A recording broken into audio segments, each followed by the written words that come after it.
பரீட்சையை சந்தோஷமாய், மிகுந்த சந்தோஷமாய் எண்ணுங்கள். விசுவாச பரீட்சை. இந்த நாள் பேசும்படி ஆவியானவர் திட்டவும் தெளிவுமாய் கடந்த வாரம் முழுவதும் இந்த வார்த்தையை கொண்டு இடைப்பட்டார்.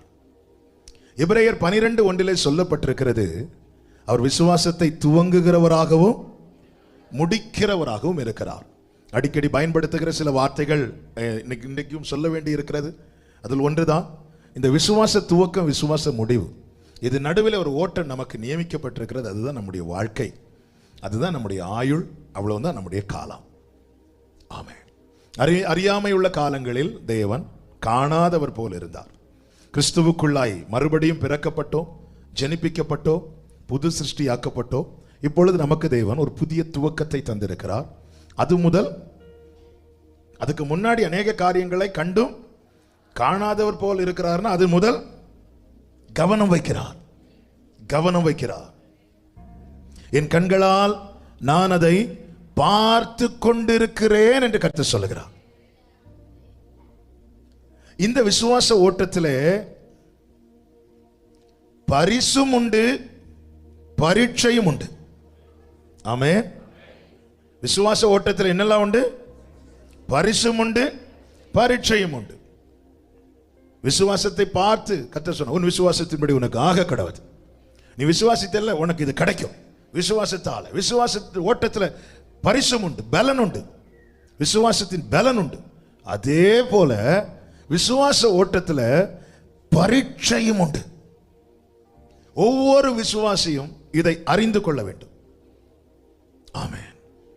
பரீட்சிக்கப்படாத பரிசுத்தவான்கள் இல்லை. தேவன் பரீட்சை வைக்கிறார், எக்ஸாம் வைக்கிறார், டெஸ்ட் வைக்கிறார். எபிரேயர் 11வது அதிகாரத்தில் விசுவாச வீரர்களை குறித்தும் விசுவாசத்தை குறித்தும் அங்கே அதிகம் எழுதப்பட்டிருக்கிறதை நம்மால் பார்க்க முடியும். எபிரேயர் 11வது அதிகாரம், அதிலே சொல்லப்பட்டிருக்கிறது. 33வது வசனத்தை வாசியுங்கள். விசுவாசத்தினால் அவர்கள் ராஜ்யங்களை ஜெயித்தார்கள், நீதியை நடப்பித்தார்கள், வாக்குத்தத்தங்களை பெற்றார்கள், சிங்கங்களின் வாய்களை அடைத்தார்கள், அக்கினியின் உக்கிரத்தை அவித்தார்கள், பட்டய கருக்குக்கு தப்பினார்கள், பலவீனத்தில் பலன் கொண்டார்கள், யுத்தத்தில் வல்லவர்களானார்கள். இதெல்லாம் பரிசு. ஆமென். இதெல்லாம் பரிசு. விசுவாச ஓட்டத்தில் என்ன இருக்கு? பரிசும் இருக்கிறது. அதுக்கு கீழே நீங்க படிச்சீங்கன்னா பரீட்சை. 37வது வசனத்தை வாசிங்க. கல்லெறியுண்டார்கள், வாளால் அறுப்புண்டார்கள், பரீட்சை பார்க்கப்பட்டார்கள். ஹல்லேலூயா. ஆதியாகமம் 22:1 பார்க்காம சொல்லுங்க, எப்படி இருக்கு அந்த வசனம்? சரி, பார்த்து சொல்லுங்க, எப்படி இருக்கு அந்த வசனம்? இந்த காரியங்கள் நடந்த பின்பு தேவன் ஆபிரகாமை சோதித்தார். ஆண்டவர் ஆபிரகாமை சோதிக்கிறார். ஆபிரகாமை விசுவாசிகளின் தகப்பனாய் தேவன் சும்மா மாற்றவில்லை. விசுவாசத்தில் வல்லவனாய் ஆண்டவர் சும்மா நிறுத்தவில்லை. அவன் வாழ்க்கையிலே பரீட்சை இருந்தது. ஆமென். எனவேதான் வேதம் சொல்லுகிறது, 2 தீமோத்தேயு 3வது அதிகாரம் அதனுடைய 8வது வசனம். 2 தீமோத்தேயு 3:8. யன்னேயும் எம்பிரேயும் மோசேக்கு எதிர்த்து நின்றது போல இவர்களும் சத்தியத்துக்கு எதிர்த்து நிற்கிறார்கள். இவர்கள் துர்ப்புத்தியுள்ள மனுஷர்கள். விசுவாச விஷயத்தில் பரீட்சைக்கு நில்லாத. விசுவாச விஷயத்துல எதுக்கு நிக்கணுமா? சத்தமா சொல்லுங்க. பரீட்சைக்கு நிக்கணுமா? ஆமென். விசுவாச விஷயத்துல பரீட்சைக்கு நிக்கணுமா? பரீட்சைக்கு நிற்காதவர்கள் சத்தியத்துக்கு எதிர்த்து நிக்காங்களாம். இன்னும் சொல்லணும்னா, விசுவாச பரீட்சைன்னு ஒன்னே கிடையாதுன்னு சொல்றவங்க வேதத்தை மறுதலிக்கிறார்கள். அப்படிலாம் ஒன்றும் கிடையாது. சோதனை ஒன்றும் கிடையாது. தேவ பிள்ளைகளுக்கு அப்படி ஒரு சோதனை பரீட்சை எல்லாம் ஒன்றும் கிடையாது. இப்படி பக்க வழியாய் சிலர் நுழைந்து பேசிக் கொண்டிருக்கிறார்கள். இவர்கள் எல்லாம் சத்தியத்துக்கு எதிர்த்து நிற்கிறார்களாம். வேதம் தெளிவாய் சொல்லுகிறது. வேதத்தில் உள்ள அத்தனை பரிசுத்தவான்களுடைய வாழ்க்கையை பார்த்தால் தெரியும். அவங்க வாழ்க்கையில் ஒரு விசுவாச துவக்கம் இருக்கிறது, விசுவாசத்துக்கான பலன் இருக்கிறது, விசுவாச பரீட்சை இருக்கிறது, விசுவாச முடிவு இருக்கிறது. அந்த முடிவு அத்தனையும் ஜெயமா இருந்ததுனாலதான் காயினின் பெயர் எபிரேயர் 11 எழுதப்படவில்லை, ஆபேலின் பெயர் எழுதப்பட்டது. ஏசாவின் பெயர் எழுதப்படவில்லை, யாக்கோபின் பெயர் எழுதப்பட்டது. ஏன்? இவங்க எல்லாம் பரீட்சைக்கு நின்றவர்கள். விசுவாச விஷயத்துல ஒரு டெஸ்ட் வைப்பார். விசுவாச விஷயத்துல ஒரு டெஸ்ட் வைப்பார். 12th ஸ்டாண்டர்ட் பிள்ளைக்கு கொடுக்கிற கொஸ்டின் பேப்பர் ஃபர்ஸ்ட் ஸ்டாண்டர்ட் பிள்ளைக்கு கொடுக்க மாட்டாங்க. ஆனாலும் ஃபர்ஸ்ட் ஸ்டாண்டர்ட் பிள்ளைக்கு ஒரு டெஸ்ட் உண்டு. விசுவாச விஷயத்துல எனக்குள்ள தேவன் துவக்கிய விசுவாசம் இருக்கிறது, எனக்கு தேவன் நியமித்த ஓட்டம் இருக்கிறது. அந்த பாதையிலே எனக்கு ஒரு பரீட்சை உண்டு. இந்த விசுவாச விஷயத்துல பரீட்சைக்கு நிக்கணும். பின்வாங்கி போகிறவர்கள் மேல் அவருடைய ஆத்துமா பிரியமா இராது. ஃபர்ஸ்ட் ஸ்டாண்டர்ட் படிக்கிற பிள்ளை செகண்ட் ஸ்டாண்டர்ட் போகணும்னா, 10th படிக்கிற பிள்ளை 11th போகணும்னா 1 year கிளாஸுக்கு போனா மட்டும் பத்தாது, பரீட்சை அட்டன் பண்ணணும். இங்கே சொல்லப்பட்டிருக்கிறது விசுவாச விஷயத்தில் பரீட்சைக்கு அவங்க நிக்கல. அதனால அவங்களுக்கு எதை இழந்தார்கள்? 9வது வசனம் 2 தீமோத்தேயு 3:9. ஆனாலும் அதிகமாய் பலப்படுவதில்லை. இந்த வார்த்தைகளை நல்லா கவனிக்கணும். விசுவாச விஷயத்துல பரீட்சைக்கு நிக்காதவர்களால விசுவாசத்தில் பலப்பட முடியாது. பலன் இல்லாம நல்ல போராட்டத்தை போராட முடியாது. போராடாம ஓட்டத்தை முடிக்க முடியாது. பிசாசானவனுடைய சோதனை என்பது விசுவாசத்தை ஒளிய பண்ணுவதற்கான சோதனை. இயேசு கிறிஸ்து பேதுருவை பார்த்து சொல்லுகிறார், உன்னை சோதிக்கும்படி பிசாசு பெர்மிஷன் கேட்கிறான். நானோ உன் விசுவாசம் ஒளிந்து போகாதபடிக்கு உனக்காக வேண்டிக் கொண்டேன். தேவன் அனுமதிக்கிற பரீட்சை என்பது என்னை அதிகமாய் பலப்படுத்துவதற்கு. பரீட்சைக்கு நிக்காதவங்க அதிகம் பலப்பட மாட்டாங்க. சண்டே பலப்படுவாங்க, மண்டே காணாது பலத்தை. நிறைய பேர் சொல்லுவாங்க, கேட்டிருக்கீங்களா? ஆலயத்துக்கு வந்து ஜெபம் பண்ணிட்டு போனதும் அப்படி ஏதோ மாதிரி இருக்கு, அப்புறம் மண்டே காணல. அடுத்து சொல்லுவாங்க, இனி அடுத்து சண்டே எப்போ வரோன்னு இருக்கும். ஏன்? அதுவரை எனக்கு சண்டை, அடுத்த சண்டை எனக்கு எப்போ வரோன்னு இருக்கு. விசுவாச விஷயத்தில் அதிகமா பரீட்சைக்கு நிற்கிறவர்கள் மட்டும்தான் அதிகமாய் பலப்படுவார்கள். நல்ல கவனிக்கணும். ஆமென். அப்போ விசுவாச விஷயத்தில் பரீட்சை உண்டு. கொரிந்தியருக்கு எழுதும் போது அப்போஸ்தலனாகிய பவுல் சொல்லுகிறார், 2 கொரிந்தியர் 13வது அதிகாரத்தின் 5வது வசனத்தை வாசிக்க கேட்கலாம். விசுவாசம் உள்ளவர்களோ என்று உங்களை நீங்களே நீங்கள் விசுவாசம் உள்ளவர்களோ என்று உங்களை நீங்களே சோதித்து அறியுங்கள். உங்களை நீங்களே பரீட்சித்து பாருங்கள். இயேசு கிறிஸ்து உங்களுக்குள் இருக்கிறார் என்று உங்களை நீங்களே அறியீர்களா? அடுத்த வார்த்தை வாசிங்க. நீங்கள் பரீட்சைக்கு நில்லாதவர்களாய் இருந்தால் அறியீர்கள். நீ பரீட்சைக்கு நிக்கலன்னா உனக்கு ஒரு விஷயம் தெரியாது. என்ன தெரியாது தெரியுமா? உனக்குள்ள இயேசு இருக்கிறார்னு தெரியாது. பரீட்சைக்கு நிக்கிறவன் சொல்லுவான், உலகத்தில் இருப்பவனிலும் எனக்குள்ளே இருக்கிறவர் பெரியவர். பரீட்சைக்கு நின்ற சாத்ராக், மேஷாக், ஆபேத்நேகோ சொன்னார்கள், நாங்கள் ஆராதிக்கிற தேவன் எங்களை தப்புவிக்க. பரீட்சைக்கு நிக்கிறவனுக்கு தெரியும் அவர் என் கூட இருக்கிறார். எரிதியில் வீணாலும் അവിടെ ഞാൻ ഏകനല്ല, വീഴുന്നതു തീയിലല്ല, എൻ യേശുവിൻ കരങ്ങൾ. பரீட்சைக்கு நிக்கிறவனுக்கு தெரியும். சாத்ராக், மேஷாக், ஆபேத்நேகோ அந்த பரீட்சையில நின்னதுனால அவங்களுக்கு தெரிந்தது அவர் இருக்கிறார் கூட. ஆமென். ஹல்லேலூயா, ஹல்லேலூயா. ஆராதிக்கும் போது உணர்கிறோம் அவர் இருப்பதை, பரீட்சிக்கப்படும் போது காண்கிறோம் அவர் இருப்பதை. நீங்க அறியீர்களா? உங்களுக்குள்ள இயேசு இருக்கிறார்னு உனக்கு தெரியாதா? அது எப்படி தெரியும்? நீங்க தான் பரீட்சைக்கு நிக்கலையே. ஹல்லேலூயா. ஒரு பிள்ளை கிளாஸ் அட்டெண்ட் பண்ணதும் எக்ஸாம் வைக்க மாட்டாங்க. ஆமென். விட்டு பிடிப்பாங்க. ஆண்டவர் விட்டு பிடிப்பார். அந்த பிடி கொஞ்சம் வலிக்கும். ஆனா அந்த பிடி தான் நமக்கான வாக்குத்தத்தத்தை நம்மளால பிடிக்க முடியும். ஆமென். பரீட்சைக்கு பவுல் கீழே சொல்றாரு பாருங்க, 6வது வசனத்தை வாசிங்க. நாங்களோ பரீட்சைக்கு நில்லாதவர்கள் அல்லவென்பதை அறிவீர்கள் என்று நம்புகிறேன். நாங்களோ பரீட்சைக்கு இல்லாதவர்கள் அல்ல என்பதை அறிவீர்கள் என்று நம்புகிறேன். 8வது வசனம். சத்தியத்திற்கு விரோதமாக நாங்கள் ஒன்றும் செய்யக்கூடாமல் சத்தியத்திற்கு அனுகூலமாகவே செய்யக்கூடும். பரீட்சைக்கு நிக்கிறவன் ஆண்டவர் பாருங்க, பரீட்சைக்கு ஒருத்தனை நிக்க வச்சுட்டு இதுக்கு அனுகூலமா அவனை மாத்திட்டு இருக்கிறார். அவர் சொல்ற வார்த்தை கேட்டீங்களா? சத்தியத்துக்கு விரோதமாய் நாங்கள் ஒன்றும் செய்யக்கூடாமல். என்ன சாட்சிங்க இது? நாம கீழ்ப்படுகிறோம், எல்லாத்துக்கும் கீழ்ப்படிய முடியுதா? வசனத்துக்கு கீழ்ப்படுகிறோம், வசனத்தை விசுவாசிக்கிறோம், வசனத்துக்கு நடுங்குகிறோம். நம்ம செய்யற எல்லாமே பைபிளுக்கு அனுகூலமா தான் இருக்கு. இந்த கூட்டத்துல எத்தனை பேருக்கு தைரியமா சாட்சி சொல்ல முடியும்?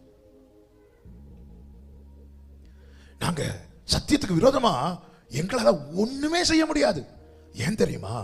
நாங்க வரம் பெற்றவர்கள் என்று சொல்லல, நாங்க பரீட்சைக்கு நின்றவர்கள். அப்ப என்னை தேவன் குகையிலானாலும் சரி, அக்னியிலானாலும் சரி, தண்ணீரினாலும் சரி, வனாந்திரத்தில் ஆனாலும் சரி, என்னை நடத்தி எனக்கு ஒரு பரீட்சையை தேவன் அனுமதிக்கிறார் என்றால் அந்த விசுவாச பரீட்சை என்னை வேதத்துக்கு இணைந்தவனாகவும் இசைந்தவனாகவும் மாற்றுவதற்கு பவுல் சொல்றார். நீ பரீட்சைக்கு நிற்கும் போது ஹல்லேலூயா, உலகெல்லாம் அறிந்து கொள்ளும், நீ அறிந்து கொள்வ, இயேசு உனக்குள்ள இருக்கிறார். பத்மோ தீவுல யோவானுக்கு ஒரு பரீட்சை. இந்த பத்மோ தீவுல டொமிஷியன் யோவானை தூக்கி போடும்போது அங்க யாருமே கிடையாது, ஒண்ணுமே கிடையாது, எதுவுமே கிடையாது. அங்க என்ன இருந்திருக்கும்? இதுக்கு முன்னாடி இதே போல பனிஷ் பண்ணப்பட்ட, தண்டிக்கப்பட்ட, அந்த இடத்துல மரித்த ஒரு சிலருடைய எலும்பு கூட வேணா இருந்திருக்குமே அண்டி ஒரு டீ கடை கூட கிடையாது, எதுவுமே கிடையாது. யோவான் சொல்லுகிறார், வெளிப்படுத்தின விசேஷம் 1வது அதிகாரம் அதனுடைய 9வது வசனம், உங்கள் சகோதரனும் இயேசு கிறிஸ்துவின் நிமித்தம் வருகிற உபத்திரவத்திற்கும் அவருடைய ராஜ்யத்திற்கும் அவருடைய பொறுமைக்கும் உங்கள் உடன் பங்காளனுமாய் இருக்கிற யோவானாகிய நான் தேவ வசனத்தின் நிமித்தமும் இயேசு கிறிஸ்துவை பற்றிய சாட்சியின் நிமித்தமும் பத்மோ என்னும் தீவிலே இருந்தேன். சிம்பிளா சொல்லியிருக்கலாம். என்ன சொல்லியிருக்கலாம்னா, நான் ஆண்டவருக்காக சாட்சியா நின்னதுனால என்ன தூக்கி போட்டாங்க, அது ஒரு லைன்ல சொல்லியிருக்கலாம்.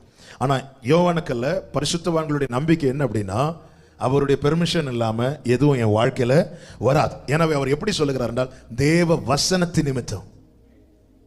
விசுவாசம் கேள்வியினால் வந்தது, கேள்வி கர்த்தருடைய வசனத்தினால் வந்தது. இந்த விசுவாச ஓட்டத்தை அவர் துவக்கி இருக்கிறார் வார்த்தையின் மூலமாய். அந்த வசனத்தின் நிமித்தம் இப்பொழுது நான் பத்மோ தீவில் இருக்கிறேன், இப்பொழுது நான் ஒரு எக்ஸாம் எழுத வந்திருக்கிறேன், பரீட்சை அட்டன் பண்ண வந்திருக்கிறேன். இந்த பரீட்சை அட்டன் பண்ண வந்தவர் செத்தவன மாதிரி கீழே விழுறார். 17வது வசனம், நான் அவரை கண்டபோது செத்தவனை போல அவருடைய பாதத்தில் விழுந்தேன். சில எக்ஸாம் நம்மளால என்ன செய்ய முடியாது, அட்டன் பண்ண முடியாது. சிலதுல ஐயோ ஆண்டவரே, சிலர் கொஸ்டின் பேப்பர் பார்த்ததும் மயங்கி விடுவாங்க. அதுக்கப்புறம் அந்த 3 மணிக்கு முடிஞ்சதுக்கு அப்புறம் எக்ஸாம் ஹாலுக்கு டிப்டாப்பா காலில் குளிச்சு ட்ரெஸ் எல்லாம் மாத்திட்டு பாஸ்டர் ஜோம் பண்ணிட்டு புது பெண்ணு எல்லாம் வாங்கிட்டு போய் கொஸ்டின் பேப்பர் பார்த்ததும் என்னன்னு தெரியல, எனக்கு ஒரே, அதுவும் எப்படி விழுந்தாரா, செத்தவனை போல. ஆண்டவர் அப்பொழுது அவர் தமது வலது கரத்தை என் மேல் வைத்து என்ன அவர் எப்படி எக்ஸாம் அட்டன் பண்ண வைக்கிறார் தெரியுமா?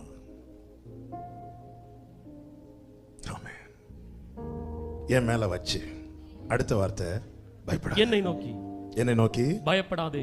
விசுவாச பரீட்சையில் நிற்கிறவர்கள் காதுகளிலே பரலோகம் கேட்க பண்ணுகிற வார்த்தை என்ன தெரியுமா? பயப்படாதே, பயப்படாதே, பயப்படாதேன்னு சொல்லிட்டு 19வது வசனம், நீ கண்டவைகளையும் இருக்கிறவைகளையும் இவைகளுக்கு பின்பு சம்பவிப்பவைகளையும் எழுது. நான் இந்த செய்தியோடு சேர்த்து சொல்றேன், பயப்படாத எழுது, பயப்படாத எழுது. கொஸ்டேப்பரை பார்த்து பயப்படாத எழுது. பரீட்சை அட்டெண்ட் பண்ண, நான் தேவ வசனத்தின் நிமித்தம் பத்மோ தீவில் இருக்கிறேன். இப்பொழுது யோவான் என்ன சத்தம் காணும்? கொஸ்டின் பேப்பரை பார்த்ததும் செத்தவன போல. நல்லா புரிஞ்சுக்கோங்க, உலகம் பரீட்சை வைக்கும். ஸ்கூல்லையும் சரி, காலேஜ்லையும் சரி, வேலைக்கு போற இடத்துலையும் சரி, எங்கேயும் சரி, உலகம் பரீட்சை வைக்கிறது நம்முடைய தகுதியை பார்க்க. பரலோகம் பரீட்சை வைக்கிறது நம்மை தகுதிப்படுத்த. உலகம் பரீட்சை வைக்கிறது நாம ஜெயிக்கிறோமா தோக்கிறோமா என்பதை பார்க்க. பரலோகம் பரீட்சை வைக்கிறது ஜெயிக்கிறதுக்காக மட்டுமே, ஜெயிக்க வைக்க.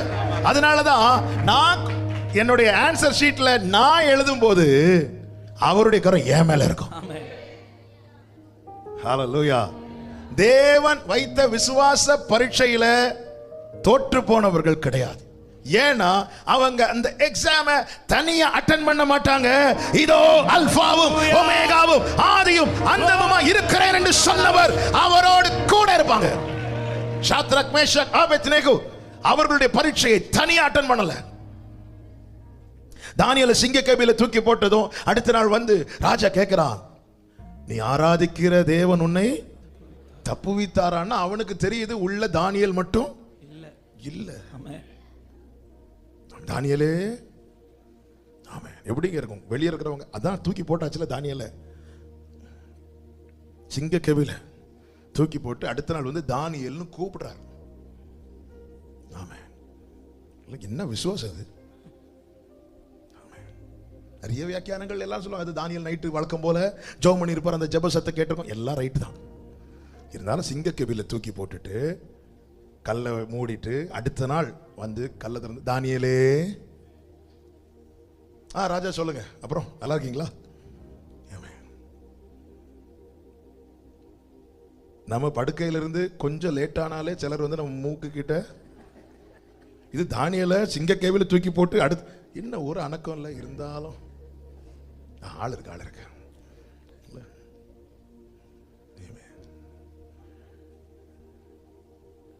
தேவன் விசுவாச பரீட்சை நம்முடைய வாழ்க்கையில அனுமதிக்கும் போது தனியா அட்டன் பண்ண விட மாட்டார்.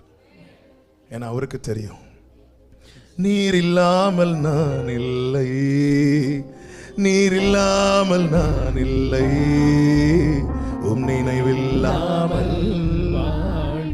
அதனாலதான் சொன்னார், நீ தண்ணீரை கடக்கும் போது, நீ அக்கினியில் நடக்கும் போது வேக மாட்ட. இந்த தண்ணீரை கடக்கிறது, அக்கினி நடக்கிறது, ஆண்டவரே இது இல்லாம வேற ஆப்ஷன் இருக்கா? வேற ஆப்ஷன் கிடையாது. உனக்கு ஃபேவர் இருக்கு, என்ன? நான் கூட இருப்பேன். அது அர்த்தம் இந்த தண்ணியை நீ கடந்துதான் ஆகணும். விசுவாச பரீட்சை. இந்த பரீட்சையில நிக்கணும்.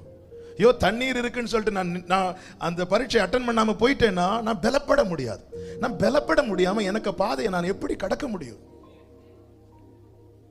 பைபிள் சொல்லுது, எலியாவுக்கு தேவன் தம்முடைய தூதனை அனுப்பி ஆகாரம் கொடுத்தான். அவன் அந்த போஜனத்தின் பலத்தினாலே அவன் எழுந்து கர்த்தர் நியமித்த ஓட்டத்தை ஓடுகிறான். ஆண்டவர் சொல்ல, நீ செல்ல வேண்டிய பிரயாணம் வெகு தூரம். அப்படி சொல்லி இதை புசி, இதை சாப்பிடு, பலன் இருக்கு. எக்ஸாம் இருக்கு, அதுல பலன் இருக்க கர்த்தர் வந்து நிக்கிற தூதனை அனுப்பி, ஏங்க இப்போ ஏன் காகத்தை அனுப்பல? இப்போ ஏன் சாரிபாத்தின் விதவை அனுப்பல? இப்போ இவனுக்கு தேவை பலன். இது பரீட்சை. ஆமே, பஞ்சம் வந்தது, எல்லாரும் பாதிக்கப்பட்டாங்க, எல்லாரும். ஆனா இந்த பரீட்சை என்பது ஏசேபேலுடைய ஃபோக்கஸ் ஃபுல்லா எலியா மேல தான் இருக்கு. அவன் மட்டும்தான். ஆமே, இந்த பரீட்சையில தேவ பிள்ளைகளோடு கூட கர்த்தர் சொல்கிறார், நான் இருக்கிறவங்க கூட. எங்கெல்லாம் பாருங்க, அவருடையவர்கள் பயப்படும் போது அவர் வந்து பயப்படாது. யூதருக்கு பயந்த சீஷர்கள் பூட்டி அறைக்குள்ள இருக்கும்போது அவர் வந்ததும் பயப்படாதீங்க. அதன் அர்த்தம் என்னன்னா, பரீட்சை அட்டன் பண்ணுங்க. உலகத்தில் உங்களுக்கு உபத்திரவம் உண்டு, பரீட்சை உண்டு. கை என் மேல வச்சுட்டு யோவான் மேல கை வச்சுட்டு சொல்ல, நீ எழுது. விசுவாச பரீட்சை. ஏன் கர்த்தர் பரீட்சிக்கிறார்? எனக்கு இதுதான் செய்தி. இவ்வளவு நேரம் இந்த விசுவாச பரீட்சையை குறித்து ஆமென் ஒரு இன்ட்ரோ தான் உங்க மத்தியில் நான் சொல்லிட்டு இருக்கிறேன். ஏன்னா இது விசுவாச ஓட்டத்தில் உண்டு. விசுவாச ஓட்டத்தில் இது உண்டு. இதுக்கு ஆப்ஷன் கிடையாது. எகிப்திலிருந்து புறப்படும் போது பெலிஸ்தியர் தேசம் வழியாய் செல்வது சமீபமாய் இருந்தாலும் அவர் சிவந்த சமுத்திரத்தின் வழியாய் தான் சுற்றி நடக்க பண்ணினார். ஆமென். இதை கடந்த தண்ணீரை கடந்துதான் ஆக வேண்டும். விசுவாச ஓட்டத்தில் விசுவாச பரீட்சை உண்டு. பரீட்சையை ஜெயித்தவர்கள் இருக்கிறீர்கள், பரீட்சையை எழுதி கொண்டிருக்கிறவர்கள் இருக்கிறீர்கள், பரீட்சையை எழுத போகிறவர்கள் இருக்கிறீர்கள். 3 பேருக்கும் சேர்த்துதான் கர்த்தர் இந்த நாளிலே வார்த்தையை தருகிறார். கர்த்தர் நம்மோடு கூட பேசுவாராக. எதற்காக இந்த பரீட்சை? ஏன் இந்த பரீட்சை தேவன் வைக்கிறார்? முதலாவது, நம்முடைய விசுவாச அளவை அறிந்து கொள்ள. விசுவாசிக்கிறோம், எல்லாருக்கும் பேரு விசுவாசி. ஆனா நம்முடைய விசுவாச அளவை நாம் அறிந்திருக்க வேண்டியது அவசியம். இந்த விசுவாச அளவை அறிந்து கொண்டால் மட்டுமே சீஷர்களை மாதிரி அவரிடத்தில் நம்மால கேட்க முடியும். என்னன்னா, எங்க விசுவாசத்தை வர்த்திக்க பண்ணும். என்னுடைய ஃபெய்த் என்ன, நான் எவ்வளவு தான் ஆண்டவரை நம்புறேன், நான் எவ்வளவு தான் விசுவாசிக்கிறேன், இதை அறிந்து கொள்ள வேண்டும். நமக்கு தெரியும், நமக்கு முன்னோடி, நமக்கு முன்மாதிரி, எல்லாம் நமக்கு பெர்ஃபெக்ட் ரோல் மாடல் நம்ம ஆண்டவராகிய இயேசு கிறிஸ்து. மத்தேயு சுவிசேஷம் 4வது அதிகாரம் அதனுடைய 1, 2, 3 வசனங்களில் நீங்கள் பார்க்கும்போது, ஆவியானவராலே சோதிக்கப்படுவதற்கு, பிசாசினாலே சோதிக்கப்படுவதற்கு இயேசு கிறிஸ்து ஆவியானவராலே வனாந்திரத்துக்கு கொண்டு போகப்பட்டார். எக்ஸாம் ஹால்ல கொண்டு போய் விடுறார். ஆமென். எக்ஸாம் நடத்துறது யாரு? ஆண்டவரே, இந்த டீச்சர் மட்டும் எக்ஸாம் ஹால்ல வந்துடவே கூடாது, இவங்க கையில மட்டும் என் பேப்பர் போயிடவே கூடாது. கரெக்டா அவங்க தான் வந்து நிற்பாங்க. நான் என்ன இப்ப மாத்தி இருத்துவாங்களே, நம்ம அப்படி இப்படி நல்லா படிக்கிற 2 பேர் நடுவுல நல்ல ஃபர்ஸ்ட் ரேங்க் எடுக்கக்கூடிய 2 பேர் நடுவில் சீட்டை பிடிச்சி சோதரன் இருப்போம். கரெக்டாக வந்து நிற்பாங்க. தே எலும்பு இங்கே வந்து அங்கே வந்திருந்தா 2 கள்ளர்கள் நடுவில். ஆண்டவரே, ஆமாம், நம்ம அப்படியே ஒன்றும் தெரியாம முழிச்சிட்டு இருக்கோம். அவங்க ஏதாவது எழுதுனா காட்டுவியா? என்ன காட்ட? என் பேரும் என் ரோல் நம்பர் தான் என்ன எழுது. எக்ஸாம் ஹாலில் ஆவியானவர் இயேசுவை கொண்டு போய் விடுறார். அங்கே யார் சோதிக்க நிற்கிறான்? பிசாசு. இந்த பரீட்சை எதற்காக? விசுவாச அளவை. இயேசுவை சோதிக்கல முடியாது, ஆனால் அவர் மனுஷகுமாரனாய் வந்து காட்டி தரார். நான் எப்படி அட்டன் பண்றேன் பாரு. ஆமென். சும்மா கை வைக்கல, நான் எழுதுற எக்ஸாம் அவர் ஆல்ரெடி அட்டன் பண்ணியிருக்கிறார். யோவானே, உன் மேல நான் கை வைக்கிறேன்னா சும்மா கிடையாது. எப்படி பாஸ் பண்ணணும்னு எனக்கு தெரியும். நான் ஜெயித்தேன், உன்னை ஜெயிக்க வைப்பேன். ஆமென். ஹalleluya, ஹalleluya. இப்போ கேக்குறேன், அவருக்கு பசி உண்டாயிற்று. நல்ல கவனம், எல்லாம் தெரிந்த வசனம், அதனால தான் நான் வாசிக்கல. பசி உண்டாயிற்று. அப்பொழுது பிசாசு வருகிறான். நல்லா புரிஞ்சுக்கோங்க, இது ஏற்கனவே இந்த வார்த்தையை சொன்னதுனாலும் இப்போ சொல்றேன். எங்க நம்ம வீக்காரோமோ அங்கதான் வருவான் பிசாசு. திருடன் எப்போ வீட்டுக்கு திருட வருவான்?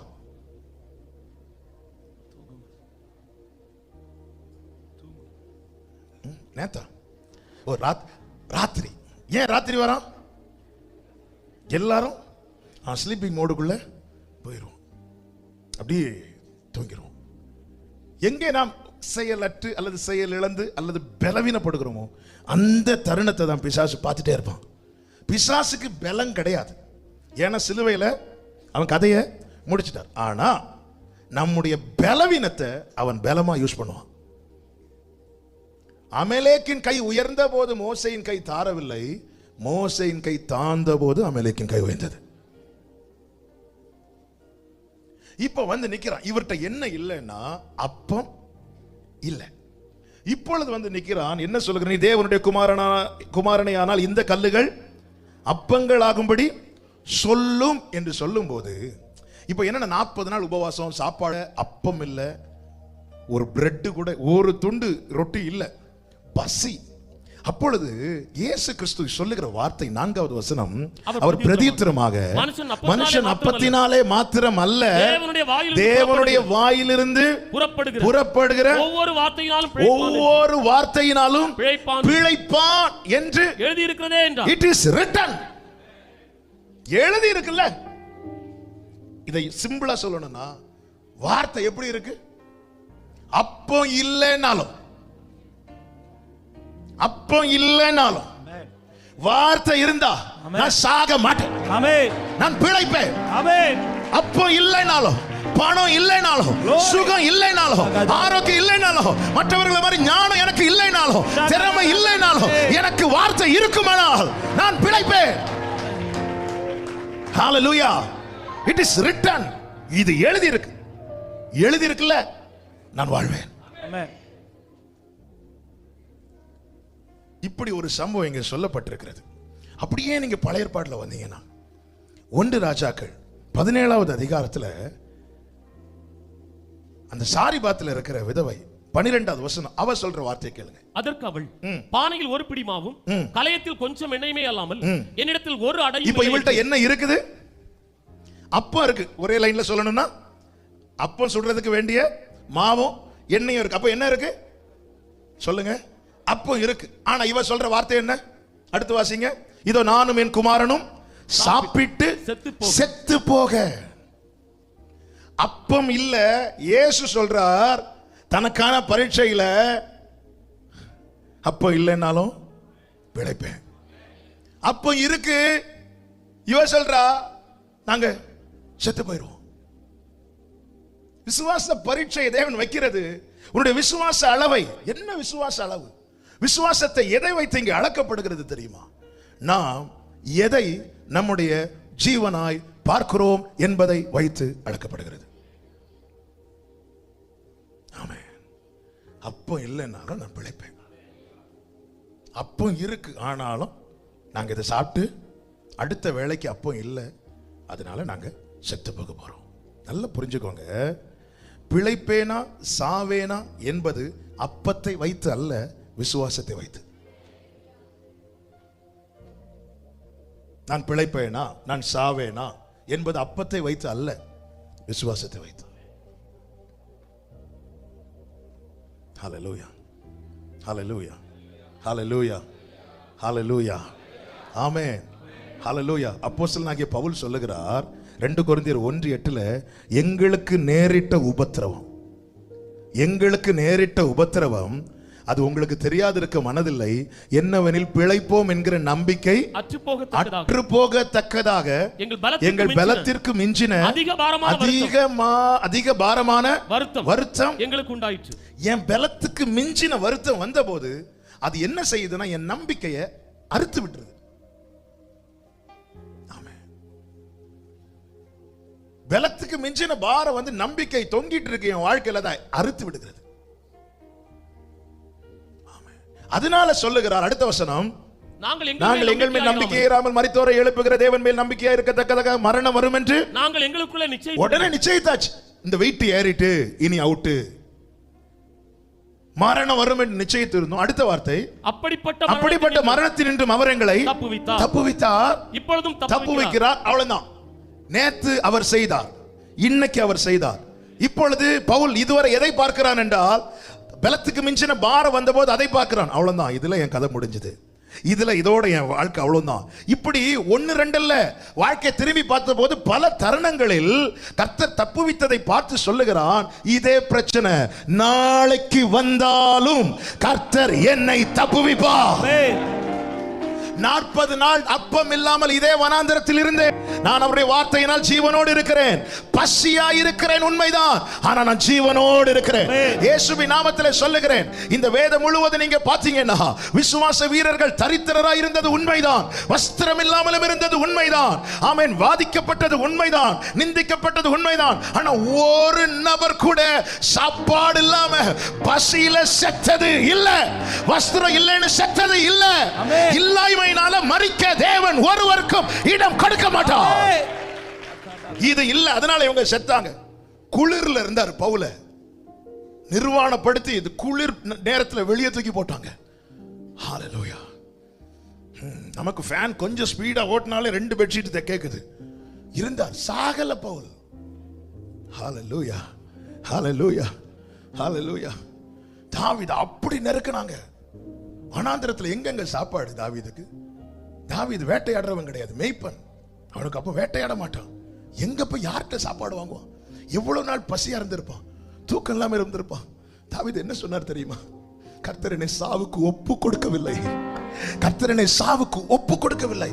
அவர் ஒப்பு கொடுக்காம இந்த தீபத்தை எந்த வல்லமைக்கும் அணைக்க முடியாது. ஹே பிசாசே, அப்பம் இல்லாமல் இருக்கிறது உண்மைதான், ஆனா வார்த்தை இருக்கிறதுனால பிழைப்பேன். ஆமென். நான் வாழ்வேனா வீழ்வேனா என்பது எதை வைத்து பார்க்கிறோம்? அப்பத்தை வைத்தா, பணத்தை வைத்தா இல்ல. ஹல்லேலூயா, ஹல்லேலூயா. வாழ்க்கையில பாருங்க, கப்பல்ல பயணம் செய்து கொண்டிருக்கிறார்கள், பவுலும் கூட 275 பேரும். காற்று பலமாய் அடிக்குது, காற்று பலம். இந்த 276 பேர்ல பவுல் மாத்திரமே வார்த்தை உடையவன். இன்னும் சொல்லணும், பவுல் மாத்திரமே விசுவாசி. காற்று பலமாய் அடிக்குது. 27வது அதிகாரம் அதனுடைய 20வது வசனத்தை வாசியுங்கள். அநேக நாளாய் சூரியனாவது நட்சத்திரங்களாவது காணப்படாமல் மிகுந்த பெருங்காற்று மழையும் அடித்துக் கொண்டிருந்தபடியினால் காற்று மழையும் அடித்துக் கொண்டிருந்தபடியினால் இனி தப்பி பிழைப்போம் என்னும் நம்பிக்கை முழுமையும் அற்று போயிற்று. சூரியனையும் பார்க்கல, நட்சத்திரங்களையும் பார்க்கல. அதனால காற்றும் என்ன செய்யுது? அடிச்சிட்டு இருக்கு. அதனால எனக்கு நம்பிக்கை அற்று போயிட்டு. அப்ப சூரியனும் சந்திரனும் அங்கங்கே தெரிஞ்சுன்னா கொஞ்சம் நம்பிக்கை வரும். நம்முடைய விசுவாச அளவை தேவன் அளக்க, நமக்கு தெரிவிக்க, அதுவரை தெரிஞ்சிட்டு இருக்கிறத கூட ஆண்டவர் மறைச்சிடுவார். நம்ம எதன் மேல நம்பிக்கை வைத்திருக்கிறோம்? ஆமா, எதன் மேல நம்பிக்கை வைத்திருக்கிறோம்? இப்படி இருக்கும்போது தான் கர்த்தருடைய தூதன் வந்து நின்று சொல்றான், பவுலே, மறந்துட்டியா பவுலே, நீ ரோமாவிலும் சாட்சி கொடுக்க வேண்டும். அவ்வளவுதான். பவுலுக்கு அப்பதான் உணர்வு வருது. எல்லாருக்கும் முன்னாடி எழுந்து நின்று சொல்லுகிறார், கப்பர் சேதமே அல்லாமல் உயிர் சேதம் வராது. ஏன் தெரியுமா? எனக்கு சொல்லப்பட்ட பிரகாரமே நடக்கும் என்று நான் தேவன் பேரில் நம்பிக்கையாயிருக்கிறேன். அப்ப ஒரு விசுவாச பரீட்சை வரும்போது நம்முடைய விசுவாசத்தை நாம் அறிந்து கொள்ளும்படி அவர் அளக்கிறார். நீ அப்ப அப்பத்து மேலேயா நீ நம்பிக்கை வச்சிருக்கிற? நீ அடையாளங்கள் மேலே நம்பிக்கை வச்சிருக்கிற? ஏதாவது சூரியன் தெரிஞ்சிட்டுனா, சிலர் அப்படித்தானே நம்ம பண்ணுவோம். நாளைக்கு காலையில் 6 மணிக்கு முன்னாடி இவங்க போன் பண்ணிட்டாங்கன்னா, நான் போறேன், இவங்க என்ன பார்த்து சிரிச்சிட்டாங்கன்னா, இல்ல இவங்களே வந்து என்கிட்ட கேட்டாங்கன்னா, இல்ல மேரேஜ் பார்க்க வரும்போது இவங்க வந்து இப்படி இப்படி இந்த வார்த்தையை சொன்னாங்கன்னா நான் ஓகே சொல்லிடுவேன். என்னெல்லாம் வைக்கிறோம், அடையாளம் புதுசு புதுசா வைக்கிறோம் இல்ல? ஆமென். 2வது ரிங்ல இவங்க போன் எடுத்துட்டாங்கன்னா, அவர் அப்பதான் குளிச்சிட்டு இருப்பாரு. 2வது ரிங்ல சோப் எடுக்கணுமா போன் எடுக்கணுமான்னு அவருக்கு விஷயம் தெரியாது. ஒரு அடையாளம் காணல, காற்று அடிச்சுட்டே இருக்கு. விசுவாச பரீட்சை என்பது ஆமென். காற்றையும் காணும், இது சூரியனையும் காணும், நட்சத்திரத்தையும் காணும், காற்று அடிச்சிட்டு இருக்கு. அவுட், முடிஞ்சு. ஆண்டவரே ஆமென். அப்பதான் தூதன் வந்து சொல்றார், பவுலே அவனுங்க இருக்கிறானுங்க, ஓகே, எங்க போச்சு வார்த்தைங்க? அடிச்ச காத்துல கப்பர் சேதாச்சு, வார்த்தை சேதாகாது. பெலிஸ்தியர் உடன்படிக்கை பெட்டியை பிடித்துக் கொண்டு தாகோன் விக்கிரகத்துக்கு முன்பதாக தங்கள் கோவிலிலே கொண்டு வந்து வைக்கிறார்கள். அவ்வளவுதான், அந்த விக்கிரகம் விழுந்து அந்த விக்கிரகத்துக்கு மூக்கு உடைஞ்சிட்டு. எவ்வளவு உயரமா எவ்வளவு அழகா செஞ்சு வச்சாங்க, அவ்வளவு நிக்க முடியல. ஆனா உள்ள இதுக்குள்ள ஒரு பொற்பாத்திரத்தில் கொஞ்சம் மண்ணா வைக்கப்பட்டிருக்கு, ஒரு டேமேஜ் ஆகல, அது அப்படியே இருக்குது. ஆமா, அது கெட்டு போகல. ஆமே, இந்த வார்த்தை நமக்குள்ள தேவன் தந்திருக்கிறது. வார்த்தை பெற்றுக்கொண்ட பின்பு ஒரு பரீட்சை வருகிறது என்றால் புரிந்து கொள்ளுங்கள், நம்முடைய விசுவாசம். ஆமே, சீஷர்களுக்கு ஒவ்வொரு பரீட்சையில கர்த்தர் மார்க் போட்டார், அற்ப விசுவாசிகளை. ஆமே, எப்ப மார்க் போட்டார் தெரியுமா? ஒவ்வொரு பரீட்சை வரும்போது. பேதுருவை கடல்ல நடக்க விட்டு உள்ள போனதும் கைப்பிடிச்சிட்டு சொன்னார், உனக்கு கொஞ்சம் விசுவாசம். அற்ப விசுவாசினா கொஞ்சம், லிட்டில் ஃபெய்த், கொஞ்சம் விசுவாசம் தான் பாருக்கு. நீ பெரிய பெரிய காரியத்துக்கு ஆசைப்படுற, கடல்ல நடக்கணும், ஆனா உனக்கு ஃபெய்த் இப்ப பார்த்துட்டேன், எக்ஸாம் வைக்கும் போதே தெரிஞ்சிட்டு, இது நல்ல வேளை வேற யாரும் பார்க்கல, ஒழுங்கா விசுவாசத்துல வளர பாரு. அப்போ இல்ல வந்து கேட்பான், நீ தேவனுடைய குமாரன் தானே? அப்போ இல்ல. ஆமே, பசி இருக்கு. ஆமே, அப்போ இல்ல. ஒரு தேவ பிள்ளை நம்பிக்கை என்ன தெரியுமா? சாக விட மாட்டார். சாப்பாடு இல்லைன்னு இதுவரை அவருடையவர்கள் செத்தது கிடையாது. விட மாட்டார். கூப்பிடும் காக்கை குஞ்சுக்கு கூட ஆகாரத்தை ப்ரிப்பேர் பண்ணி கொடுக்கிறவர். என் இல்லாய்மை அவருக்கு தெரியும். என் இல்லாய்மையை எடுத்துதான் பிசாசானவன் வருவான். அப்போ ஆண்டவர் சொல்லுவார், பிழைப்பா, எழுதி இருக்கல, இட் இஸ் ரிட்டன், எழுதி இருக்குதுன்னா வாழ்வேன். நம்முடைய விசுவாசத்தை அறிய தேவன் பரீட்சிக்கிறார். 2வது, இந்த பரீட்சை தேவன் எதற்கு அனுமதிக்கிறார்னா, அவருடைய வல்லமை நமக்குள் இருப்பதை அறிந்து கொள்ள, உணர்ந்து கொள்ள, அதை மற்றவர்கள் கண்டுகொள்ள. அப்போஸ்தலர் 27வது அதிகாரம் அதனுடைய 20வது வசனம். அநேக நாளாய் சூரியனாவது நட்சத்திரங்களாவது காணப்படாமல். 28-20 வாசிங்க. 28-20. இந்த காரியத்தின் நிமித்தமே 28-5 வாசிங்க. அவன் அந்த பூச்சியை தீயிலே உதறி போட்டு ஒரு தீங்கும் அடையாதிருந்தான். இந்த பவுலுக்கு இந்த விசுவாச பரீட்சை எதுக்கு அப்புறம் வந்துச்சு தெரியுமா? விசுவாச அறிக்கை செய்த பின்பு. அவன் விசுவாசத்தை அறிக்கை செய்கிறான். எப்படி அறிக்கை செய்கிறான்? எனக்கு சொல்லப்பட்ட பிரகாரமாகவே நடக்கும், கப்பர் சேதமே இல்லாமல் உயிர் சேதம் வராது. இப்படி அறிக்கை செய்த பிறகு ஒரு பெரிய பிரச்சனை வருது. அந்த பிரச்சனை தான் என்ன அப்படின்னா, ஒரு விரியன் பாம்பு பவுலுடைய கையை கடித்து தொங்கிட்டு இருக்கு. இப்ப எல்லாரும் பார்த்துட்டு இருக்கிறாங்க. 27வது அதிகாரத்தின் பிரச்சனை என்பது எல்லாருக்குமான பிரச்சனை. எல்லாருக்கும் பிரச்சனை வரும்போது பிரச்சனை இல்லை, யாருக்கும் பிரச்சனை இல்லை. எல்லாரும் இருக்கும்போது நமக்கு மட்டும் பிரச்சனை வரும் தெரியுமா? எக்ஸாம் நமக்கு மட்டும் வைப்பாங்க தெரியுமா? எல்லாரும் எக்ஸாம் எழுதுற கூட்டத்தில் சிலர் எக்ஸாம் எழுதுவாங்க, எல்லாரும் எழுதுவோம். சிலர் அன்னைக்கு ஆப்சென்ட் ஆயிடுவாங்க. அடுத்த நாள் அப்பா எக்ஸாம்ல தப்பிச்சிட்டோன்னு வரும்போது, இங்க வா அந்த பெஞ்சில் போய் உட்காரு, நீ எழுது. எல்லாரும் ஜாலியா சிரிச்சு பேசிட்டு இருக்கும்போது தனியா சொல்லிட்டு அட்டன் பண்ண வைப்பார், எல்லாரையும் பார்க்க வச்சுட்டு. இவன் எப்படி? அதான் தாவீதுக்கு வந்த சோதனையில சுத்தி பார்த்து இருக்கிறவங்க கேட்கிறாங்க, சொல்றாங்க, இவன் எப்பொழுது சாவான், இவன் பேரு எப்பொழுது அழியும். சில பிரச்சனை தனியா ஃபேஸ் பண்ணும்போது சுத்தி இருக்கிறவங்க 1000 பேச ஆரம்பிப்பாங்க, எல்லாம் பேச ஆரம்பிப்பாங்க. இவன் பவுல் கையில இந்த பாம்பு கடித்து தொங்கிட்டு இருக்கிறது. பைபிள் சொல்லுது, அவன் அந்த விரியன் பாம்பை, அப்படியா, அவன் அந்த பூச்சியை ஆமென் தீயிலே உதறி போட்டு ஒரு தீங்கும். விசுவாச பரீட்சையில என்ன செய்கிறோம் என்பது ரொம்ப முக்கியம். தேவன் ஒரு எக்ஸாம்ல ஒரு பரீட்சையை நமக்கு பரீட்சையில நம்மை அனுமதித்து விட்டு நாம என்ன செய்யறோம் பார்க்கிறார். இந்த பவுல் என்ன செய்தான் தெரியுமா? அதை தீயில உதறி போட்டான். அவன் பதறவில்லை. நான் அதை இப்படி சொல்ல விரும்புகிறேன், அவன் பதறி இருப்பான். எது இல்லைன்னா தெரியுமா? எது இல்லைன்னா பதறி இருப்பான்?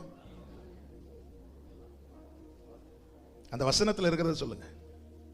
அவன் கையில பாம்பு கடித்தது, அவன் கண் எங்க போச்சு? தீயில. தீ இல்லைன்னா அவன் எங்க உதறி போட்டு? கீழே உதறி போட்டிருப்பான். கீழே உதறி போட்ட அந்த பாம்பு என்ன செய்யும்? மறுபடியும் அவனையும் கடிக்கலாம், வேற யாரையும் கடிக்கலாம். பவுல கடித்ததற்காக ஸ்தோத்திரம். அதனாலதான் வேற யாரையும் கடிக்க முடியாது. ஆமென். சில பிரச்சனை உங்களுக்குன்னு மட்டும் தேவன் அனுமதிக்கிறது எதுக்கு தெரியுமா? வேற யாரை கடிச்சாலும் கீழே விழுந்து செத்துருப்பாங்க. நீங்கனால இன்னைக்கு நிக்கிறீங்க. ஏன்? நீங்க அல்ல, உங்களுக்குள்ள ஒரு வல்லமை நாம் வேண்டிக் கொள்வதற்கும் நினைப்பதற்கும் அதிகமாய் கிரியை செய்கிற, நமக்குள்ளே கிரியை செய்கிற இவன் பவுல் கையில பாம்பு கடிச்சதும் பவுல் கண் எங்க போகுது? தீ. ஆமென். ஆவியானவரை குறித்து காற்றாக சொல்லப்பட்டிருக்கிறது, நதியாக சொல்லப்பட்டிருக்கிறது, அக்கினியாக சொல்லப்பட்டிருக்கிறது. பைபிள் சொல்லுது, ஆவியிலே அனலாயிருங்கள். நீ ஆவியிலே அனலாயிருப்பாயானா உன் கண்ணுக்கு இது விரியன் பாம்பாய் தெரியாது, இது பூச்சி. ஹல்லேலூயா, ஹல்லேலூயா, ஆமென். இது விரியன் பாம்பு, இது பூச்சி. அவன் உதறி போட்டானா? ஏன்னா அவனுக்கு முன்னாடி தீ இருக்கு, அக்கினி இருக்கிறது. பைபிள் சொல்லுகிறது, 2 தீமோத்தேயு 1வது அதிகாரம் அதனுடைய 14வது வசனத்தை வாசியுங்கள். 2 தீமோத்தேயு 1:14. உன்னிடத்தில் ஒப்புவிக்கப்பட்ட அந்த நற்பொருளை நமக்குள்ளே வாசம் பண்ணுகிற பரிசுத்த ஆவியினாலே காத்துக்கொள். ஒரு பிரச்சனை, பெரிய பிரச்சனை. இந்த பிரச்சனை சாதாரண பிரச்சனை கிடையாது. சுத்தி இருக்கிறவங்க என்ன சொல்றாங்கன்னா, இப்போ வீக்கம் கொண்டு இவன் கீழே விழுந்து சாக போறான், இதுக்கு மேல இவன் எழும்ப மாட்டான்னு சொல்ல போகும்போது பவுல் பதறவில்லை. ஏன்னா அவனுக்கு தெரியும், அவனுக்குள்ளே ஆவியானவர் இருக்கிறார், அனலா இருக்கிறார், அக்கினியா இருக்கிறார். அதற்கு முன்பா இது நிற்க முடியாது. பைபிள் சொல்லுது, உனக்கு ஒப்புவிக்கப்பட்ட நற்பொருள் விசுவாசம், ரட்சிப்பு, நம்பிக்கை, ஆமென், கிருபை, கிருபை வரங்கள், இதெல்லாம் பரலோகம் நமக்கு கொடுக்கிறது. நற்பொருள், நல்ல ஈவு, இதை நீ விட்டுறாதேங்கிறார். இதை நீ பரிசுத்த ஆவியினாலே காத்துக்கொள். அதனாலதான் பைபிள் சொல்லுது, ஆவியை அவித்து போடாதுன்னு, அணைச்சிடாத. தீ எரிஞ்சிட்டு இருக்கும் போது தண்ணி அதுக்கு மேல ஊற்றினாது, அணைந்து போய்விடுமே. ஆவியை அவித்து போடாதீர்கள், ஆவியிலே அனலாயிருங்கள், அனலாயிருங்கள். அப்போதான் இந்த பூச்சி எல்லாம் சாகும். இந்த விசுவாச பரீட்சையில ஜெயிக்கணும்னா ஒரு தேவ பிள்ளை ஆவியில அனலா இருக்கணும். அபிஷேகத்தின் நிறைவுக்காக ஜெபம் பண்ணணும், நித்தம் ஜெபிக்கணும். பாத்திரம் நிரம்பி வழியட்டும் போதும்னு சொல்லாதீங்க, ஊற்றிக்கொண்டே இருப்பா. அதுக்கு முன்னாடி சிங்கத்துக்கு நிக்க முடியாது, கரடிக்கு நிக்க முடியாது, கோலியாத்துக்கு நிக்க முடியாது, எந்த பெலிஸ்தியனுக்கு நிக்க முடியாது, சவுலுக்கு நிக்க முடியாது. ஹalleluya, ஹalleluya. இன்னைக்கு பிரச்சனை நம்மை மேற்கொள்ளுதுனாலே நாம் எங்கேயோ ஆவியை அவித்து போட்டு விட்டோம். எனவேதான் வெளிப்படுத்தின விசேஷம் அதனுடைய 3வது அதிகாரத்தின் 2வது வசனத்தில் இப்படி சொல்லப்பட்டிருக்கிறது, நீ விழித்துக் கொண்டு சாகிறதுக்கு ஏதுவா இருக்கிறவைகளை ஸ்திரப்படுத்து. எங்கே போச்சு ஆதி அனுபவம்? பல மணி நேரம் ஜெபித்த அனுபவங்கள் எங்கே? அன்னைக்கும் பிரச்சனை வந்துச்சு, ஆனா அது மேற்கொள்ளலையே. இன்னைக்கு ஏன் மேற்கொள்ளுது பிரச்சனை? முன்னாடி அக்கினி இல்ல, எங்க போடுறதுக்கு? சண்டே உதறி போடுறோம், மண்டே திரும்பி வந்து கடிக்குது. அது சாக வேண்டாமா அந்த பாம்பு? அந்த பிரச்சனைக்கு ஒரு முற்றுப்புள்ளி வைக்க வேண்டாமா? ஏன் பவுலே உன்னை கடிக்க விட்டேன்? உனக்குள்ளதான அந்த நற்பொருள் கொடுக்கப்பட்டிருக்கிறது. நீ எல்லாம் உன் வீட்டில் இதை உதறி போட வேண்டிய தெரிந்தெடுக்கப்பட்ட பாத்திரம். எத்தனை பிரச்சனை, எத்தனை போராட்டம், எத்தனை நெருக்கம், அது ஒன்று மேற்கொள்ளாம இன்னைக்கு ஒரு பிரச்சனை ஒன்று மேற்கொள்ள காரணம் என்ன? நான் உனக்கு கொடுத்தேன் ஆமென் அநேக நற்பொருள் இப்பொழுது சாகிறதுக்கு ஏதுவா இருக்கிறது. உனக்குள்ள துவக்கிய விசுவாசம் செத்த விசுவாசமா இருக்கிறது. எங்க போச்சு? ஆவியின் அனுபவம் எங்கே? அந்நிய பாஷையில பல மணி நேரம் ஜெபிக்கிற அந்த அனுபவம் எங்கே போய்விட்டது? தேவ சமூகத்தில் முழங்கார் படிட்டு ஒவ்வொரு காரியத்துக்கும் நீ போராடி ஜெபித்து நாட்களை மறந்து விட்டாயோ? இன்னைக்கு 10 பேருக்கு ஜெபம் பண்ணுங்கன்னு பிரேயர் ரிக்வெஸ்ட் அனுப்பிட்டு பேசாம இருக்கிறோம். இல்ல 275 பேர் கூட இருந்தாலும் உனக்கு என்ன நடக்குன்னு பார்த்துட்டு தான் இருப்பான். ஒருத்தன் வந்து ஹெல்ப் பண்ண மாட்டான். இதுதான் உலகம். ஆனா உனக்காய் கொடுக்கப்பட்ட ஆவியானவர் உனக்காய் யுத்தம் பண்ணுவார். வெள்ளம் போல சத்துரு வரும்போது ஆவியானவர் ஜெயக்கொடி ஏற்றுவார். அசதியா இருக்குன்னு சொல்லிட்டு விட்டுறாத, விட்டுறாத. உதறனா கீழே விழும். அது கீழே விழக்கூடாது, அது அக்கினியில விழணும். நம்ம எல்லாம் உதறி கீழே போடுறோம், திருப்பியும் வந்து கடிக்குது. ஹalleluya, ஹalleluya. எவ்வளவு பிரச்சனை, உதறி உதறி போடுறோம். 2 நாள் ஃபாஸ்டிங் பிரேயர் அட்டெண்ட் பண்ணதும் அப்படி உதறின மாதிரி இருக்கு. அடுத்து 2 நாள் கொஞ்சம் போனது திருப்பியும் வந்து கடிக்குது. ஆண்டவர் தருகிற வெற்றி விடுதலை எப்படி தெரியுமா? இன்று கண்ட எகிப்தியனை இனி என்று காண மாட்டாய். ஆமென். 1000 பேர் பேசட்டும், அத்தனை பேரும் வேறு சிந்தையாய் மாறினாங்க. எதுக்கு அப்புறம் தெரியுமா? இந்த பாம்பு செத்ததுக்கு அப்புறம். அதுவரை என்ன நினைச்சாங்க தெரியுமா? இவன் தப்பு பண்ணிருப்பான். யார? பவுல சொல்றாங்க, இல்லன்னா எதுக்கு இவனுக்கு இந்த பனிஷ்மெண்ட்? நம்ம எல்லாரும் இவன் கூட தானே இருக்கிறோம், நமக்கெல்லாம் நல்லா தானே எல்லாம் நடக்குது, இவனுக்கு ஏன் அப்படி? இவன் பவுல் அதை மைண்ட் பண்ணல. அவனுடைய ஃபோக்கஸ் அக்கினி மேல தான் இருந்துச்சு.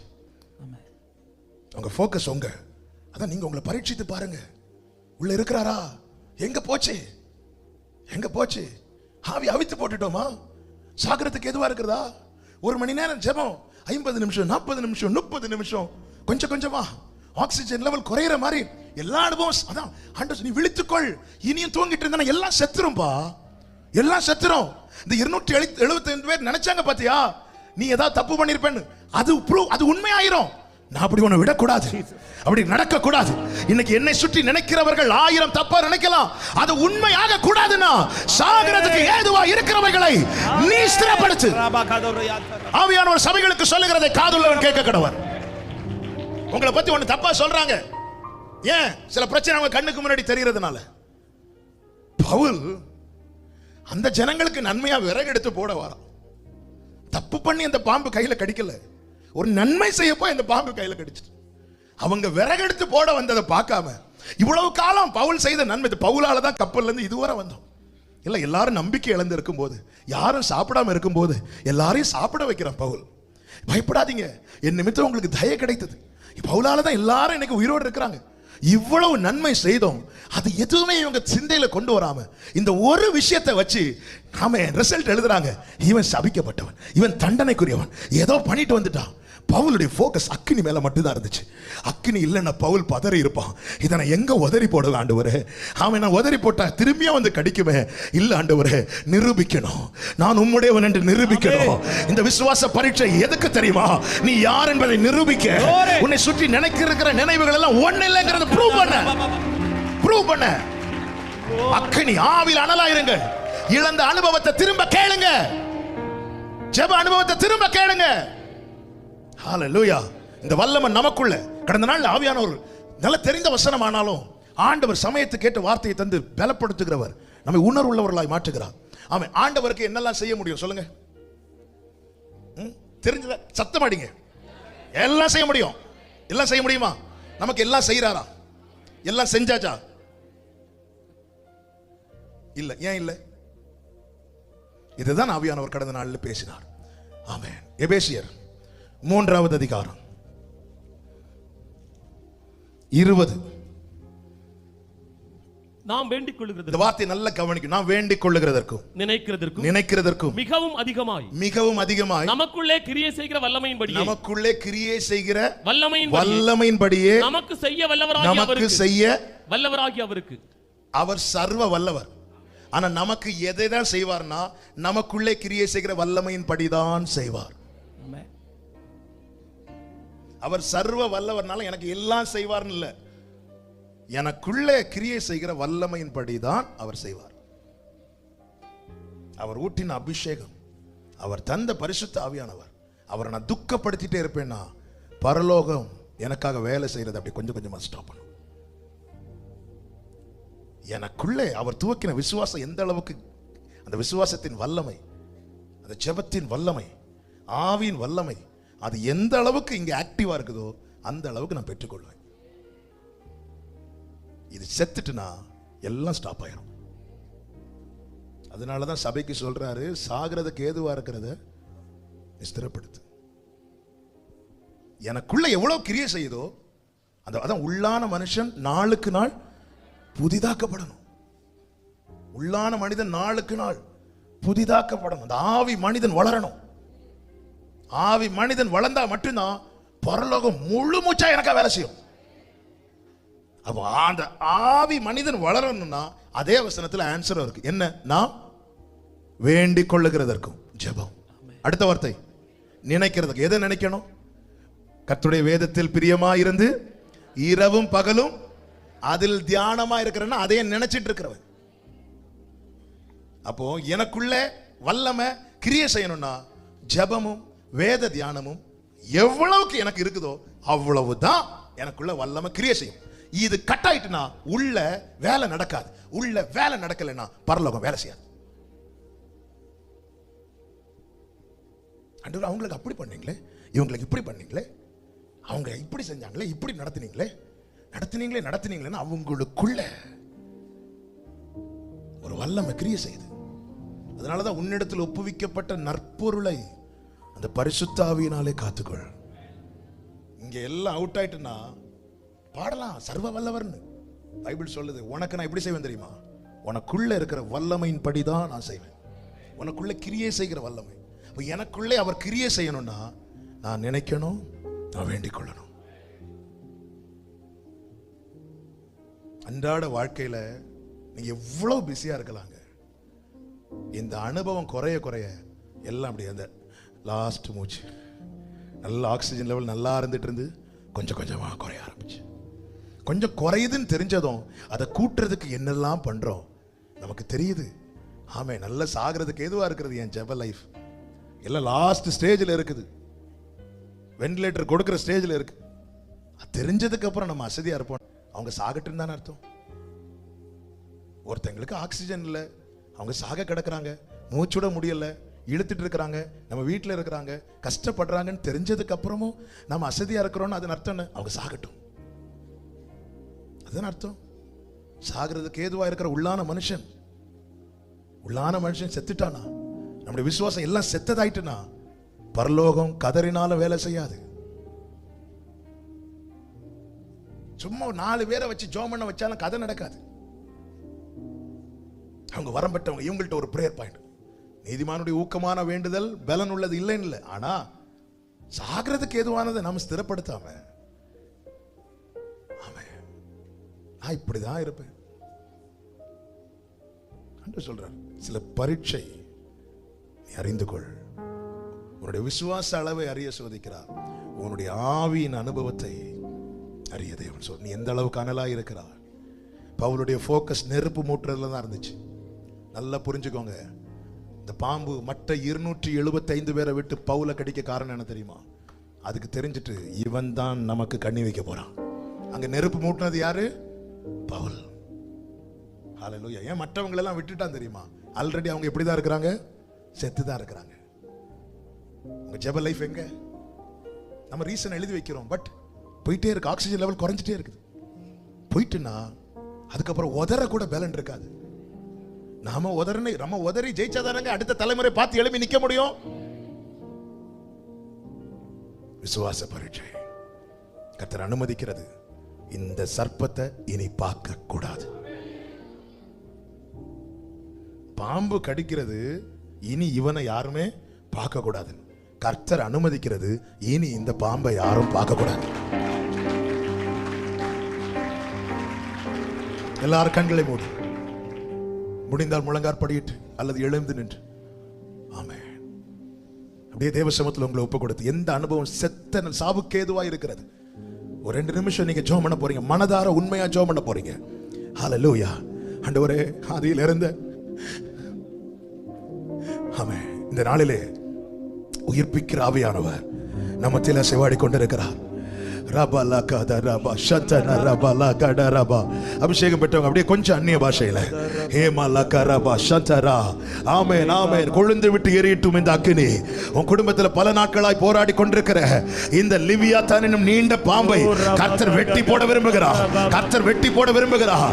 கர்த்தருடைய பட்டயம் அதை தண்டிக்க, அதை துண்டிக்க ஆமென் கர்த்தர் நமக்கு யுத்தம் பண்ண விரும்புகிறார். இந்த பரீட்சை நீ தோற்பதற்கான பரீட்சை அல்ல.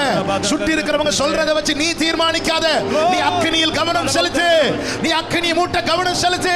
நீ அக்கினி மூட்டறதுல கவனம் செலுத்து. சாகிறதுக்கு ஏதுவா இருக்கிறவர்களை சிறப்படுத்து. உன்னோடு போராடினவர்களை நீ தேடியும் காணாதிருப்பாய். தேடியும் காணாதிருப்பாய். உன்மேல் எரிச்சலா இருக்கிறவர்கள் ஒன்றும் இல்லாமல் இல்பொருளாவார்கள்.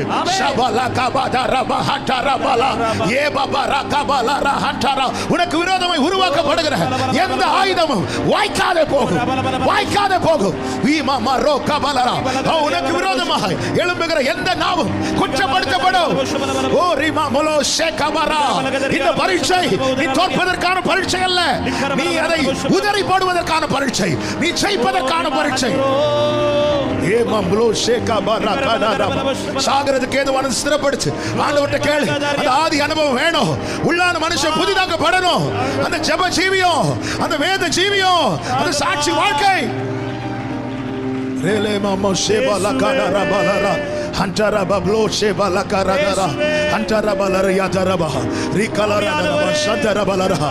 எங்கேயோ கோட்டை விட்டுட்டேன்பா, எங்கேயோ தப்பு நடந்துட்டுப்பா, என்ன மன்னிப்பீராக ஆண்டவரே, என்னை மன்னிப்பீராக.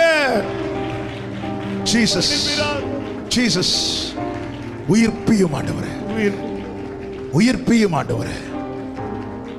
ஓ ரபாலா, ஜீசஸ். 2 கைகளை உயர்த்தி உண்மையா எத்தனை பேர் உணர்ந்தீங்க? சில அனுபவங்கள் சாக போகுது என் லைஃப்ல. வேண்டாம்ப்பா, நான் அக்கினியில உதறி போட்டா தானப்பா என் பிள்ளைங்க நல்லா இருப்பாங்க, குடும்பம் நல்லா இருக்கும். ஒரு காலத்துல எனக்குள்ள அந்த வல்லமை கிரியை செய்ததை என்னால உணர முடிஞ்சது. நான் வலது புறம் இடது புறம் சாயும் போது உள்ள இருந்து சத்தம் வரும். என் கால் சறுக்குங்க போது உள்ள இருந்து ஒரு கரம் வந்து என்ன பிடிக்கும். இப்போ எங்க போச்சு? எங்க போச்சு? ஆண்டவரே, உயிர்ப்பியோ, உயிர்ப்பியோ. பவுலே, நீ அக்கினி மூட்டுறதுல கவனம் செலுத்து. அக்கினி மூட்டுறதுல அபிஷேகம் பெற்ற தேவ பிள்ளைகளுக்கு சொல்லுகிறேன், எவ்வளவு நேரம் உங்களை தனிமையில வீட்டுல ஆவியில நிறந்து ஜெபிக்க முடியுமோ நீங்க ஜெபம் பண்ணுங்க. அபிஷேகம் பெறாதவர்களுக்கு சொல்லுகிறேன், இது அவசியம். அக்கினி அவசியம். எனவே காத்திருந்து பெற்றுக்கொள்ளுங்க, பெற்றுக்கொள்ளுங்க, பெற்றுக்கொள்ளுங்க. எவ்வளவு காலம் இந்த பிரச்சனை உங்களை கடித்து கொண்டு இருக்கும், எவ்வளவு காலம் தொடர்ந்து கொண்டிருக்கும். இயேசு கிறிஸ்துவின் நாமத்தில் சொல்லுகிறேன், இன்று கண்ட எகிப்தியனை இனி என்றும் காணாதிருப்பாயாக. Rabalaka mamro shebala rakadara. Come on, அந்நிய பாஷையில, அந்நிய பாஷையில. யரபலக பதரப. நல்ல கரங்களை தட்டி ஆவியில நிறைந்து அந்நிய பாஷையில. ரபோ கரபா சந்தோ. உதறி போடு. அக்கினில உதறி போடு. அக்கினில் உதறி போடு. உதறி போடு. பெரிய பர்வதம் சமபூமியாகிறது. கர்த்தருடைய பிரசன்னத்தினாலே, கர்த்தருடைய பிரசன்னத்தினாலே உன்னோடு போராடுகிற இந்த மனுஷன் பச்சை இதோ கர்த்தர் தம்முடைய பட்டயத்தாலே கொன்று போடுகிறார். லாகபா ஷதரா படரா ஏமம்ரோ ஹண்டரா பலரா ரிகபரா பலரா ரிபலரா.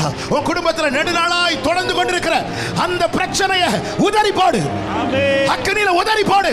இனி அது இருக்கக்கூடாது, இனி அது வேண்டாம், இனி அது எழும்பக்கூடாது.